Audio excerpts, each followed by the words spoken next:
Hey, the beach looks beautiful. Hi, it's so fun here. I'm glad. The water looks great. Kausan. Hey, the beach looks beautiful. Hi, it's so fun here. I'm glad. The water looks great. Kausan.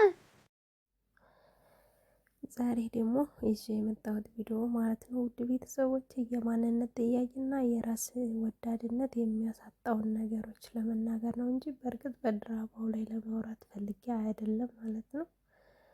ሰላም ጤና ይስጥልኝ ውድና የተከበራችሁ ቤተሰቦቼ እንደምን አላችሁ? እንደሰነበታችሁ? እንግዲህ የዛሬው ቪዲዮ ይዤ የመጣሁት ኑሃሚን ድራማ አንዳንድ ነገሮችን ለመናገር ነው። በእርግጥ ስለ ድራማው ሳይሆን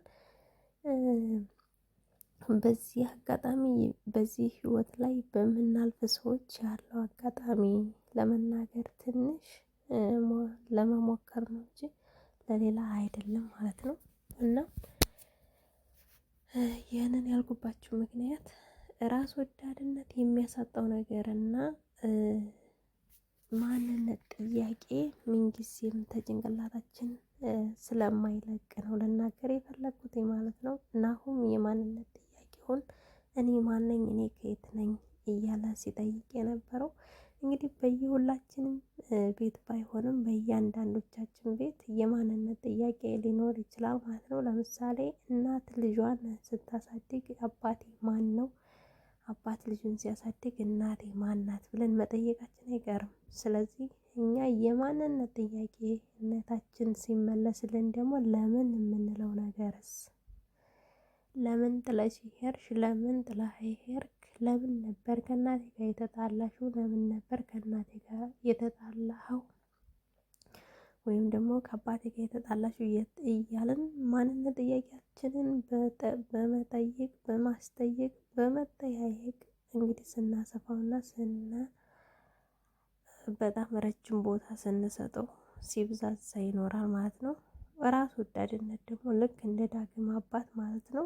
እንደ ዳግም አባት እንደ ሰንበቶ ያ ማለት ሰንበቶ ራስ ወዳድነቱን ልጄ ዳጊ ሙት ብሎ ለ400,000 ብር ሲል ሽጦታል ልጁ ማለት ነው። አሁን ሰንበቶ ልጅ አለኝ ማለት አይችልም።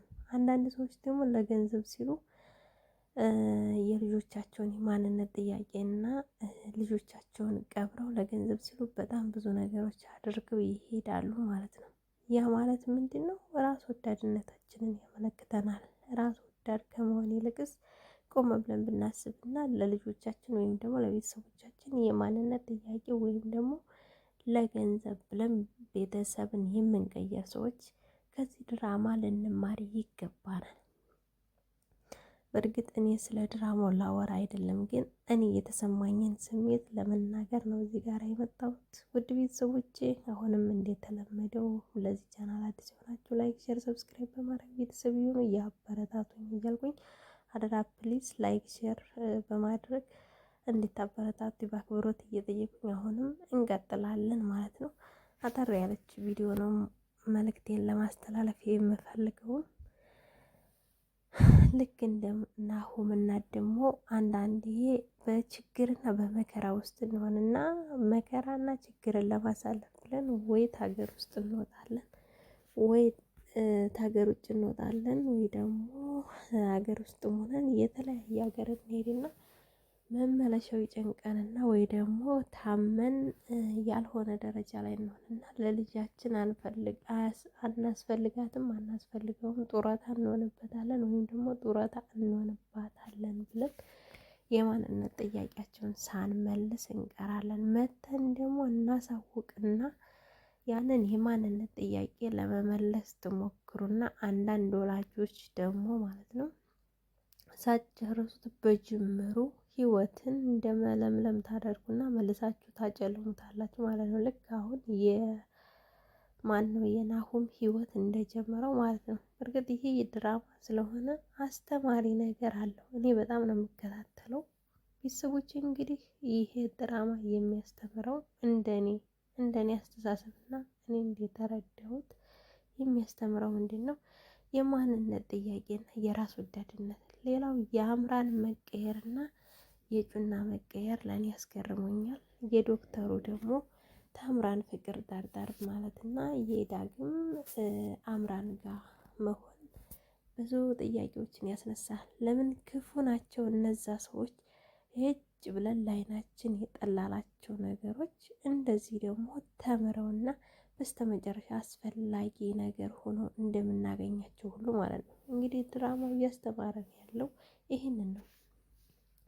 አንድ የማንነት ጥያቄ ሊመለስ ብሎ እንደገና ገና በጅምር ላይ በጣም ብዙ ዋጋ እንደሚያስከፍልና ሌላው ደግሞ ራስ ወዳድነት ቤተሰብን እንደሚያሳጣ ሁሉ ነው እኔ እየተረዳሁትኝ ያለሁትኝ ማለት ነው። እንግዲህ እኔ በምረዳው መልኩ ነው ቪዲዮውን እየሰራሁላችሁ ያለሁት። እናንተ ደግሞ ተታች በኮሜንት ስር ሀሳባችሁን ምን ለማለት እንደፈለጉ ብታስቀምጡልኝ ያው ታዳምጡታላችሁ ብዬ ስለማስብ በአክብሮት ጠይቃለሁ ማለት ነው።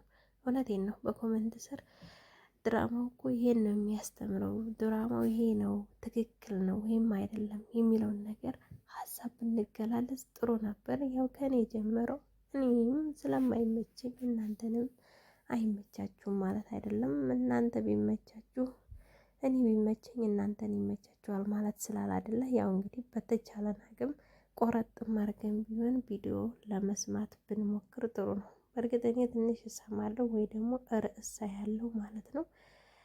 ስለ እነ አብርሽና ሩታ ከሆነ አብዛኛውን አልኮምትም፣ ስለ ድራማ ሲሆንም አልኮምትም። ነገር ግን እዚህ ጋር እኔ ስለ ድራማው ላወራ ሳይሆን የማንነት ጥያቄ ማለት አለ። አንዳንድ ሰው የማንነት ጥያቄ አጋጥሞት አያውቅም ወይስ ደግሞ ልጅ ወልዳችሁ የወለዳችሁ ሰዎች ማለት ነው ልጆቻችሁ የማንነት ጥያቄ ጠይቀዋችሁ አያውቁም ወይ? ወይ ደግሞ ከአባቴ ጋር በምን ምክንያት ነው የተጣላሽው? ከእናቴ ጋር በምን ምክንያት ነው የተጣላኸው? ብለው ልጆቻችን ጠይቀውን አያውቁም ወይ? እሱን ነው እኔ ዛሬ ልጠይቅ የመጣሁት ማለት ነው። ስለ ድራማው ላወራ ሳይሆን የማንነት ጥያቄ ልጆች እንደሚጠይቁ፣ ለምን ቤተሰቦቻቸው እንደተፋቱ እንደተለያዩ፣ ለብቻ ህይወትን መምራት እንደጀመሩ ነው ማለት ነው። ሌላው እንግዲህ እዚህ ጋር እኔ ላስተምራችሁ የምፈልገው ወይም ደግሞ የፈለኩት በሬ ተንኳኳ መስሎኝ ነው ባይዘው ጸጥ ያልኩትኝ። ቤተሰቦች እንግዲህ ይህንን ይመስላል የዛሬው የድራማ ትምህርት። እናንተ ምን ተማራችሁበት? ምን አገኛችሁበት? ምንስ ነው ከዚህ እንትን ያገኛችሁት? እስኪ ንገሩኝ። እኔ እንደተረዳሁት ደግሞ የልጆች ማንነት ጥያቄ መመለስ አለበት ወይስ የለበትም የሚለውን ማወቅ መቻል አለብን። ወላጆች በጣም ብዙ የምንገነዘባቸው የልጆች ጥያቄዎች፣ ሌላው ደግሞ የራስ ወዳድነት። ራስ ወዳድ ማለት ለገንዘብ ስንል የምናጣውን ነገር። አሁን የዳግም አባት እያደረገው ምንድን ነው? ዳግም ልጅ ሙት ብሎ እንግዲህ በልጁ ነው የማለው። መሀላውን እስከዛ ድረስ ነው የፈጸመው ማለት ነው። ነገር ግን ልጁ እሱ የሚባል አባት የለኝም። አያችሁ ወላጆች እንደዚህ ሆነን ስንስገበግብ ልጆቻችን እስከ ወዲያኛው እናጣቸዋለን ማለት ነው። ስለዚህ ለምንድን ነው እኛ ለልጆቻችን ሞራል መጠንቀቅ ያቃተን? የማንነት ጥያቄያቸውንስ በስነ ስርዓት መመለስ ስንችል ጀምረን የምንተወው ለምንድን ነው? የናሆም እናት አሁን ተመለሰሽ የልጅሽን የማንነት ጥያቄ አጠገቡ ሆነሽ ሰርጉንም ደስታውንም ሀዘኑንም አብረሽ እንደምትካፈዩ ተስፋ አደርጋለሁ። እንግዲህ የዛሬው ቪዲዮ ያስተማረን ይህንን ነው። እውነት ለመናገር ያው በጉጉትና እንባዬን እያነባሁኝ ነው እንትን ያልኩትኝ የሰማሁትኝ ማለት ነው። ለምን የምታዩት አለ ተጎረቤት፣ ተሰፈር፣ ተአካባቢ በጣም ብዙ ነገሮች የምናያቸው ነገሮች አሉ። እነዛን ነገሮች ልክ እንደዚህ ድራማው ላይ ስታዩት ያ ጥያቄ እኮ በዚህ ሰዓትና በዚህ ጊዜ እንደዚህ እኮ ሲጠየቅ ሰምቼ ነበር፣ አይቼ ነበር፣ ወይም ደግሞ ሚዲያ ላይም ሲጠይቁ ሰምቼ ነበር። ይሄ ድራማ ሳይሆን ትክክለኛው የእውነታ ትክክል ህይወት አንዱ ስለሆነ ለዛ ነው እንግዲህ ዛሬ በዚህ ቪዲዮ ላይ ላወራበት ወይም ደግሞ ሀሳቤን ላስቀምጥበት የመጣሁት። እናንተም ያው በኮሜንት ስር ሀሳባችሁን እንደምታስቀምጡ ተስፋ አደርጋለሁ ማለት ነው። እንግዲህ ቤተሰቦች እንደተለመደው ለዚህ ቻናል አዲስ የሆናችሁ ላይክ፣ ሼር፣ ሰብስክራይብ በማድረግ ቤተሰብ እንደምታደርጉ ተስፋ አደርጋለሁ። የዛሬው ቪዲዮዋችን እንግዲህ ይህንን ይመስላል ማለት ነው።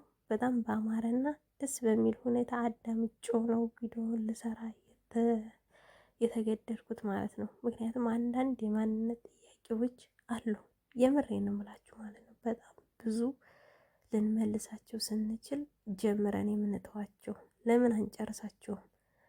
ስግብግብነት ደግሞ በጣም ብዙ ዋጋ እያስከፍላል። አሁን የዳግም አባት ድራማም ቢሆን ልጁን መልሶ አባቴ እንደማይለውና አንተ እኮ ሁልጊዜ ለገንዘብ እንደሸጥከኝ ነው፣ የራስህን ምቾት ብቻ የራስህን ፍላጎት የምታሟላ ሰው ነህ እያለ ነው የሚወቅሰው ማለት ነው።